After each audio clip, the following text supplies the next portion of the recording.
Welcome to WCrypto. Hello, my friends. Welcome back to WCrypto. Since my last video about 1 week ago, I mentioned that despite the recovery near 94,000, I was not actively positioned at that time. That changed in the following days, as price moved into a more favorable technical area.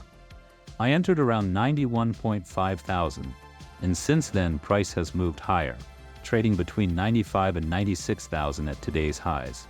A quick reminder here, this channel focuses on technical structure and market behavior, not predictions or guarantees. One important detail to highlight is that the 96,000 area has acted as a major support and resistance zone in the past. Because of that, it is unlikely that price moves straight through this level without friction. The 50-weekly EMA is currently sitting around 97.5 thousand, which adds another layer of technical significance above current price. For those following closely, I highlighted improving daily and weekly conditions as early as the 5th of January. After several days of compression, we are now seeing that structure resolve to the upside. Looking at the heat maps, today's move cleared nearly all warm liquidity pockets on the lower and mid time frames. In the last 24 hours, total liquidations reached approximately $673 million, with the majority coming from short positions, accounting for roughly $586 million. On the 3-day and weekly views, overhead liquidity has largely been cleared, while the area near 90,000 below price remains very active.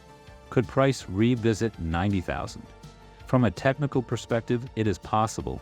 However, a shallow pullback toward the 94,000 area could also act as a base for continuation, rather than a deeper retracement.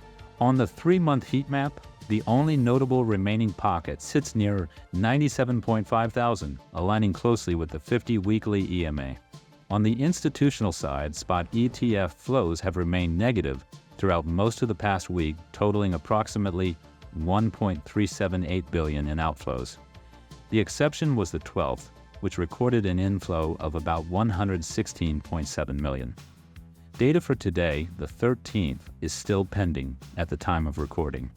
2 days ago, Saylor announced that Strategy acquired an additional 13,627 Bitcoin for approximately $1.25 billion at an average price near 91,500. As of January 11, 2026, the company holds 687,410 Bitcoin, acquired for roughly $51.8 billion at an average price near 75,353. This highlights continued long-term conviction among large holders. Finally, the Fear and Greed Index is currently reading 41, classified as neutral, moving away from November's extreme fear in December's fear zone. We will continue monitoring how this structure develops from here. I will continue updating you weekly. Join the free Discord for real-time insights. Thanks for leaving a comment, it really helps the channel. Click the like button if you got value from this video. Subscribe and turn on the notification bell to stay updated. And see you in the next one.